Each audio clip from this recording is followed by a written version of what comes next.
CapCut video editing को आसान बना देता है। और चूंकि आपने इस वीडियो पर क्लिक किया है, अब इसे सीखना और भी आसान होने वाला है। सिर्फ 15 मिनट से भी कम समय में मैं आपको कैपकट में प्रोफेशनल की तरह अपने वीडियो एडिट करने के लिए जरूरी सब कुछ सिखा दूंगा। कैपकट के लिए मुफ्त साइन अप करने के लिए इस वीडियो के डिस्क्रिप्शन में सबसे ऊपर दिए लिंक पर क्लिक करें। वहां आप कैपकट के लिए साइन अप कर सकते हैं। और अगर आप कैपकट प्रो में अपग्रेड करने का फैसला करते हैं तो सुनिश्चित कर सकते हैं कि आपको सबसे अच्छा ऑफर मिल रहा है। आइए नया प्रोजेक्ट बनाकर शुरू करते हैं। और आप यह ऊपर बड़े नीले क्रिएट प्रोजेक्ट बटन पर क्लिक करके कर सकते हैं। आइए अब उस पर क्लिक करते हैं। और अब हमने एक नया प्रोजेक्ट बना लिया है। ये कैपकट का मुख्य इंटरफेस है। तो चलिए थोड़ा समय लेते हैं और यहाँ जो कुछ भी हम देख रहे हैं उससे परिचित हो जाते हैं। बाईं ओर से शुरू करते हुए हमारे पास हमारा मीडिया पैनल है। यहीं पर आप अपनी सारी फुटेज, फोटो और म्यूजिक इंपोर्ट करेंगे। और यहाँ ऊपर कुछ टैब्स हैं जिन्हें हम कुछ ही मिनटों में एक्सप्लोर करेंगे। फिर स्क्रीन के बीच की ओर हमारे पास प्लेयर है। जब आप अपना वीडियो एडिट कर रहे होते हैं तो आप यहाँ पर ही अपने किए गए हर बदलाव का प्रीव्यू देख सकते हैं। फिर स्क्रीन के दाईं ओर हमारे पास डिटेल्स पैनल है। यह आपको आपके प्रोजेक्ट का नाम, उसका एस्पेक्ट रेशियो, रेजोल्यूशन और अन्य विवरण दिखाएगा। और अगर आप यहाँ मॉडिफाई बटन पर क्लिक करते हैं तो आप अपने प्रोजेक्ट की सेटिंग्स भी बदल सकते हैं। अपने प्रोजेक्ट का नाम, aspect ratio, resolution, frame rate और कलर स्पेस बदल सकते हैं। मुझे ये सेटिंग्स पसंद हैं, इसीलिए मैं कैंसिल पर क्लिक करूंगा। अब चलिए स्क्रीन के नीचे वाले हिस्से को देखते हैं। यह हमारी टाइमलाइन है। आप जो भी एडिटिंग करेंगे वह सब यहीं पर होगी। कैपकट के डिफॉल्ट लेआउट के बारे में आपको जानने के लिए बस इतना ही काफी है। अब चलिए अपनी फुटेज इंपोर्ट करते हैं और एडिटिंग शुरू करते हैं। मैं यहां इस पैनल पर क्लिक करके अपनी फुटेज ढूंढूंगा। मेरे पास वे 3 क्लिप्स हैं जिन्हें मैं एडिट करूंगा यहीं पर। तो मैं सबसे पहले क्लिप 1 को सिलेक्ट करूंगा। मैं शिफ्ट दबाकर क्लिप 3 पर क्लिक करूंगा और इससे तीनों क्लिप्स हाईलाइट हो जाएंगी। अब मैं नीचे दाईं ओर जाऊंगा और ओपन पर क्लिक करूंगा। और अब ये तीनों क्लिप्स मेरी मीडिया बिन में जोड़ दी गई हैं। अब हमें इस फुटेज को अपनी टाइमलाइन में जोड़ना है और इसके 2 तरीके हैं। पहला तरीका है कि आप किसी क्लिप पर होवर करें और यहां इस नीले प्लस बटन को सिलेक्ट करें। और दूसरा तरीका है कि आप सभी क्लिप्स को अपनी टाइमलाइन में ड्रैग करके यहां छोड़ दें। और अब जब मैंने यह कर लिया है तो मेरी सभी क्लिप्स मेरी टाइमलाइन में हैं और एडिटिंग के लिए तैयार हैं। अब मैं अपनी टाइमलाइन में झूम करना चाहता हूं ताकि मैं जो भी कर रहा हूं उसे थोड़ा बेहतर देख सकूं। और इसके भी कुछ तरीके हैं। पहला तरीका है कि आप अपने कीबोर्ड पर Ctrl दबाकर रखें और कीबोर्ड पर प्लस बटन दबाएं। हर बार जब मैं प्लस दबाता हूं तो यह टाइमलाइन में झूम करता है। टाइमलाइन से झूम आउट करने के लिए फिर से Ctrl दबाकर रखें और अपने कीबोर्ड पर माइनस बटन दबाएं। ऐसा करने से टाइमलाइन से झूम आउट हो जाएगा। अब इसे करने का दूसरा तरीका, और जो मुझे ज्यादा पसंद है, वह है Ctrl दबाकर रखना और अपने माउस व्हील को ऊपर की ओर स्क्रॉल करना। हर बार जब मैं ऊपर स्क्रॉल करता हूं तो ये जूम इन करता है और हर बार जब मैं नीचे स्क्रॉल करता हूं तो ये जूम आउट करता है। मैं यहां थोड़ा और जूम इन करूंगा और मुझे लगता है कि अब ये बिल्कुल सही है। अब चलिए अपने क्लिप्स को ट्रिम करने के बारे में बात करते हैं। यहाँ क्लिप 1 को देखें। ये फिलहाल लगभग 11 सेकंड लंबा है, जो कि बहुत ज्यादा है। तो मैं अपने प्लेहेड का इस्तेमाल करके फुटेज में से उस पॉइंट को ढूंढूंगा जहां तक मुझे फुटेज को ट्रिम करना है। आपका प्लेहेड आपकी टाइमलाइन में ये छोटा सा सफेद मार्कर है और ये दिखाता है कि आप अपने वीडियो में कहां हैं। तो जैसे ही मैं प्लेहेड को वीडियो में आगे की ओर खींचता हूं, आप प्लेयर में देख सकते हैं कि यह वास्तव में वीडियो को लाइव चला रहा है। जैसे ही मैं अपना प्लेहेड पीछे की ओर ले जाता हूं, मैं वीडियो में पीछे चला जाता हूं। और जैसे ही मैं इसे आगे बढ़ाता हूं, मैं वीडियो में आगे बढ़ जाता हूं। अब यहां अपनी फुटेज को देखते हुए मुझे लगता है कि मैं फुटेज को यहीं तक ट्रिम करना चाहता हूं जब कैमरा अच्छी तरह से सेंटर में आ जाता है। इस क्लिप को ट्रिम करने के लिए इसे करने के कुछ अलग अलग तरीके हैं। पहला तरीका है क्लिप को स्प्लिट करना। अगर मैं अपनी टाइमलाइन में यहां इस छोटे से आइकन पर जाता हूं और उस पर क्लिक करता हूं तो ये मेरी प्लेहेड जहां है वहां क्लिप को स्प्लिट कर देगा। आप अपने कीबोर्ड पर Ctrl और B भी दबा सकते हैं ताकि आपको बार बार इस बटन पर क्लिक न करना पड़े। अब चूंकि मुझे प्लेहेड के इस तरफ की सारी चीजें नहीं चाहिए तो मैं बस अपने कीबोर्ड पर डिलीट बटन दबाकर इसे हटा दूंगा। अपनी फुटेज को ट्रिम करने का अगला तरीका है क्लिप को ड्रैग करना। तो यहां अपने माउस के साथ अगर मैं अपनी क्लिप के अंत में जाता हूं तो आप देखेंगे जैसे ही मैं अंत तक पहुंचता हूं ये एक छोटे से आइकन में बदल जाता है। एक बार ऐसा होने पर मैं क्लिप पर लेफ्ट क्लिक दबाकर उसे अपनी प्लेहेड की ओर ड्रैग कर सकता हूं। जैसे ही मैं ऐसा करता हूं ये क्लिप को लंबा और छोटा कर रहा है। अब अपनी फुटेज को ट्रिम करने का आखिरी तरीका है अपने कीबोर्ड पर W और Q कीज दबाना। अगर मैं अपने कीबोर्ड पर Q की दबाता हूं तो ये प्लेहेड के बाईं ओर की सारी चीजें डिलीट कर देगा। और अब अगर मैं अपना प्लेहेड वापस अंदर ले जाऊं तो मैं W की दबाकर प्लेहेड के दाईं ओर की सारी चीजें डिलीट कर सकता हूं। अब ये वे मुख्य तरीके हैं जिनसे आप कैपकट में अपनी फुटेज को ट्रिम करेंगे। अब हमने ऊपर स्प्लिट बटन को पहले ही कवर कर लिया है, लेकिन चलिए देखते हैं कि हमारी टाइमलाइन में और कौन कौन से टूल्स उपलब्ध हैं। बाईं ओर से शुरू करते हुए यह लगभग वही चीजें हैं जिन्हें हमने पहले ही कवर किया है। हमारे पास अनडू और रीडू बटन है, फिर हमारे पास स्प्लिट है, साथ ही W और Q भी हैं। हमारे पास यहाँ डिलीट बटन भी है और फिर हमारे पास मार्कर टूल है। इसे दबाने से आप अपनी फुटेज और टाइमलाइन पर मार्कर लगा सकते हैं, जिससे आप उन जगहों या एक्शंस को चिन्हित कर सकते हैं जहां आप भविष्य में अपनी फुटेज को एडिट करना चाहते हैं। इसके बगल में हमारे पास फ्रीज फ्रेम बटन है। अगर मैं किसी क्लिप को सिलेक्ट करके इस पर क्लिक करता हूं तो यह हमारी क्लिप की एक स्थिर छवि बना देगा। इसके बगल में हमारे पास रिवर्स बटन है। इस पर क्लिक करने से आपकी फुटेज रिवर्स हो जाएगी। इसके बगल में हमारे पास मिरर बटन है। अगर मैं इस पर क्लिक करता हूं तो ये क्लिप को बस पलट देगा। फिर हमारे पास रोटेट टूल है। इस पर क्लिक करने से हमारी फुटेज घूम जाएगी। हमारे पास क्रॉप टूल है। ये मुझे फुटेज को क्रॉप करने और उसे अपनी पसंद के अनुसार दिखाने की सुविधा देता है। अब आइए बात करते हैं कि अपनी फुटेज में ट्रांजिशन कैसे जोड़ें। अगर मैं अपना प्लेहेड यहां क्लिप 1 पर ले जाता हूं तो ये अचानक ही कट करके क्लिप 2 में चला जाता है। इन दोनों क्लिप्स के बीच ट्रांजिशन जोड़ने के लिए ऊपर दिए गए ट्रांजिशंस पर क्लिक करें। 2 क्लिप्स के बीच ट्रांजिशन जोड़ने के लिए अपने माउस को यहां अलग अलग ट्रांजिशन पर ले जाकर उन्हें प्रीव्यू करें और देखें कि आपको कौन सा पसंद आता है।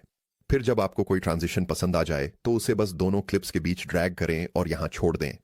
अब अगर मैं अपना प्लेहेड थोड़ा पीछे ले जाकर कीबोर्ड पर स्पेस बार दबाकर वीडियो चलाऊं तो अब हमारे पास दोनों क्लिप्स के बीच एक शानदार ट्रांजिशन है।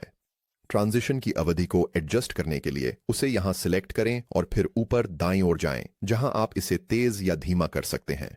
तो अगर मैं ड्यूरेशन को 0.5 सेकंड तक नीचे खींचता हूं और फिर वापस जाकर प्रीव्यू करता हूं तो ट्रांजिशन बहुत तेज हो जाएगा।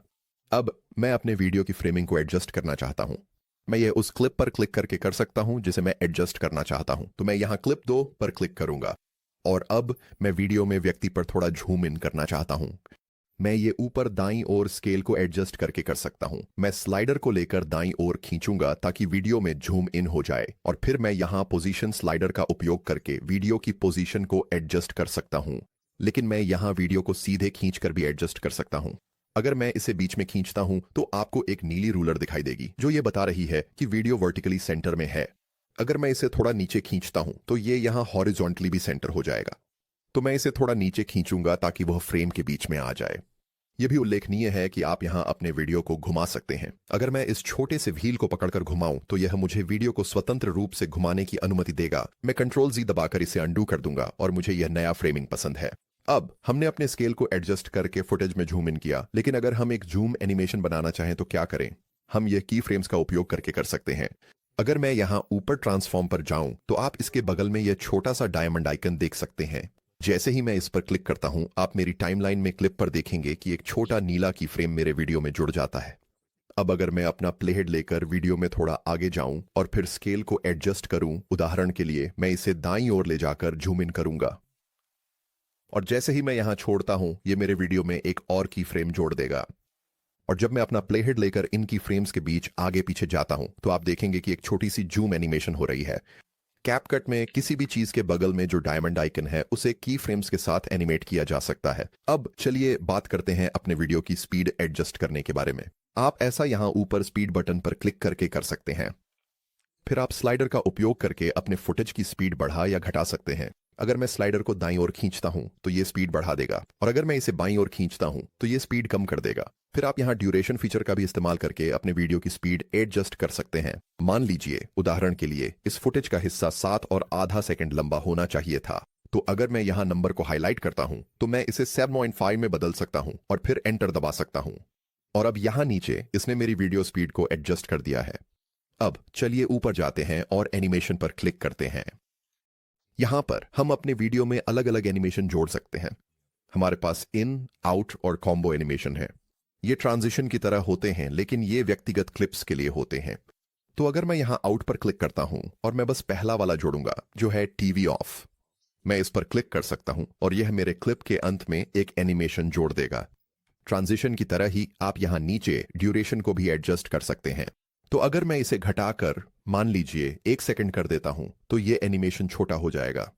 अब चलिए बात करते हैं कि अपनी वीडियो में फिल्टर और कलर करेक्शन कैसे जोड़ें। अगर मैं अपना प्लेहेड यहाँ ले जाऊं और फुटेज में थोड़ा पीछे जाऊं, फिर यहाँ ऊपर एडजस्ट बटन पर जाऊं, तो मैं नीचे स्क्रॉल करके अपनी वीडियो पर कुछ बेसिक कलर करेक्शन कर सकता हूं। मैं यहाँ कलर टेम्परेचर बदल सकता हूं, मैं सैचुरेशन बढ़ा सकता हूं और एक्सपोजर बढ़ाकर वीडियो को और भी ब्राइट बना सकता हूं। आपको यहाँ और भी कई अन्य सेटिंग्स का एक्सेस मिलता है।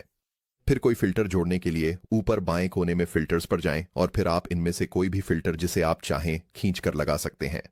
मैं इस फिल्टर को यहां लेता हूं और इसे अपनी खुद की वीडियो ट्रैक पर या सीधे फुटेज में भी खींच सकता हूं। मैं इसे यहीं छोड़ देता हूं और अब ये फिल्टर मेरी वीडियो में जुड़ गया है। अब चलिए अपने प्रोजेक्ट में कुछ म्यूजिक जोड़ते हैं। कैपकट की स्टॉक म्यूजिक लाइब्रेरी तक पहुंचने के लिए ऊपर जाएं और ऑडियो पर क्लिक करें। इसके बाद आपको कैपकट की पूरी स्टॉक म्यूजिक लाइब्रेरी का एक्सेस मिल जाएगा। अगर आप किसी गाने का प्रीव्यू सुनना चाहते हैं तो बस यहां एल्बम कवर पर क्लिक करें। मुझे ये वाला पसंद है तो इसे अपनी टाइमलाइन में जोड़ने के लिए मैं इसे बस अपने फुटेज के नीचे ड्रैग और ड्रॉप कर दूंगा और इससे एक नया ऑडियो ट्रैक बन जाएगा।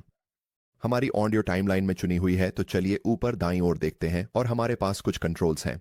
हम वॉल्यूम को कम या ज्यादा कर सकते हैं, हम फेड इन और फेड आउट कर सकते हैं, हम लाउडनेस को नॉर्मलाइज कर सकते हैं, और अगर ये वॉइस ओवर होता तो हम अपनी आवाज को बेहतर बना सकते थे, ऑडियो ट्रांसलेटर कर सकते थे।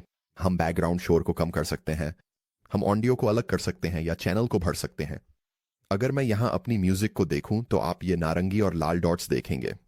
ये हमारा वेव फॉर्म है और ये हमें बता रहा है कि हमारी ऑडियो बहुत तेज है। लाल और नारंगी डॉट्स का मतलब है कि ऑडियो पीक कर रही है।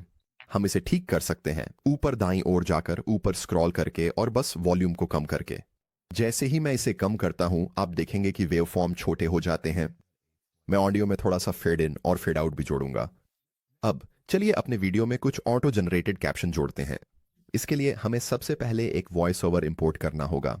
तो चलिए यहाँ ऊपर बाईं ओर मीडिया में चलते हैं। फिर मैं यहाँ इंपोर्ट पर क्लिक करूंगा और इस ऑडियो फाइल को यहाँ अपलोड करूंगा और इसे अपनी म्यूजिक के नीचे टाइमलाइन में ड्रैग करूंगा ताकि एक नया ऑडियो ट्रैक बन सके। अब मैं अपना प्लेहेड लूंगा और इसे इस नए ऑडियो लेयर के पीछे ड्रैग करूंगा और फिर ऊपर जाकर कैप्शन पर क्लिक करूंगा। यहां आप कुछ विकल्प बदल सकते हैं, जैसे बोली जाने वाली भाषा, या आप द्विभाषी कैप्शन चाहते हैं या नहीं। आप कीवर्ड्स को ऑटो हाईलाइट कर सकते हैं, एआई इमोजी जोड़ सकते हैं और फिलर शब्दों की पहचान कर सकते हैं। यहां अपनी सेटिंग्स कॉन्फ़िगर करें और जब आप तैयार हों तो जनरेट पर क्लिक करें। कैपकट अपने आप आपके लिए कैप्शन जनरेट कर देगा। और फिर अगर मैं यहां प्ले दबाऊं तो यही तरीका है जिससे आप कैपकट में अपने वीडियो में कैप्शन जोड़ सकते हैं। और बस इसी तरह वीडियो में कैप्शन जोड़ दिए गए हैं।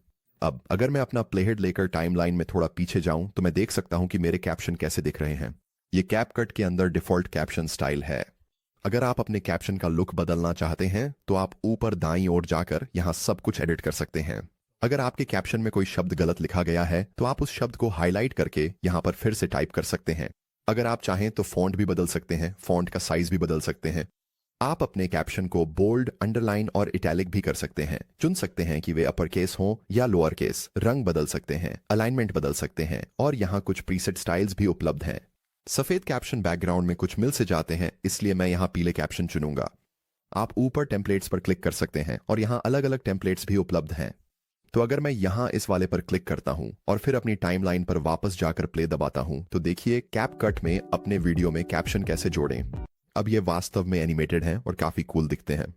अब अगर आप अपने वीडियो में कैप्शन जोड़ना नहीं चाहते लेकिन अपनी खुद की कस्टम टेक्स्ट डालना चाहते हैं तो इसके लिए ऊपर टेक्स्ट पर जाएं और फिर डिफॉल्ट टेक्स्ट को अपनी टाइमलाइन पर ड्रैग करें। यहां ठीक से दिखाई नहीं दे रहा तो मैं इसे ऊपर आसमान में खींच लेता हूं और फिर दाईं ओर आपके पास वही सभी कस्टमाइजेशन विकल्प हैं जो आपने अपने कैप्शन के साथ देखे थे। तो उदाहरण के लिए यहां मैं इसे बदलकर स्कीइंग ट्रिप लिख सकता हूं। फिर मैं नीचे प्रीसेट्स तक स्क्रॉल कर सकता हूं और कोई पसंदीदा चुन सकता हूं। मैं यहां इस वाले को चुनूंगा और आप अपने टेक्स्ट को एनिमेट भी कर सकते हैं। अपने टेक्स्ट को सिलेक्ट करें, फिर एनिमेशन पर क्लिक करें और यहां हमारे पास इन, आउट और लूप एनिमेशन है। तो उदाहरण के लिए मैं इस टाइपराइटर एनिमेशन का इस्तेमाल कर सकता हूं जिससे मेरा टेक्स्ट इस तरह से आए। फिर मैं आउट पर क्लिक कर सकता हूं और अगर चाहूं तो यहां एक छोटा सा फेड आउट एनिमेशन भी जोड़ सकता हूं। अब अगर मैं अपना प्लेहेड लेकर शुरुआत में जाऊं और प्ले दबाऊं तो अब मेरे पास कुछ शानदार टेक्स्ट है जो मेरे कैप्शन के साथ स्क्रीन पर दिखाई देता है। और यह सब हो जाने के बाद मुझे लगता है कि मैं अपना वीडियो एक्सपोर्ट करने के लिए तैयार हूं। अपने वीडियो को एक्सपोर्ट करने के लिए ऊपर दाईं ओर जाएं और एक्सपोर्ट पर क्लिक करें। यहाँ आप अपने वीडियो का नाम बदल सकते हैं और यह भी चुन सकते हैं कि वीडियो को कहाँ एक्सपोर्ट करना है। आप अपनी रेजोल्यूशन, बिटरेट, कोडेक, फॉर्मेट और फ्रेम रेट बदल सकते हैं। नीचे आपको कुछ ऑडियो, गिफ और कैप्शन सेटिंग्स भी मिलती हैं। और जब आप अपनी सभी सेटिंग्स से संतुष्ट हों तो यहाँ इस नीले एक्सपोर्ट बटन पर क्लिक करें ताकि आपका वीडियो एक्सपोर्ट हो जाए।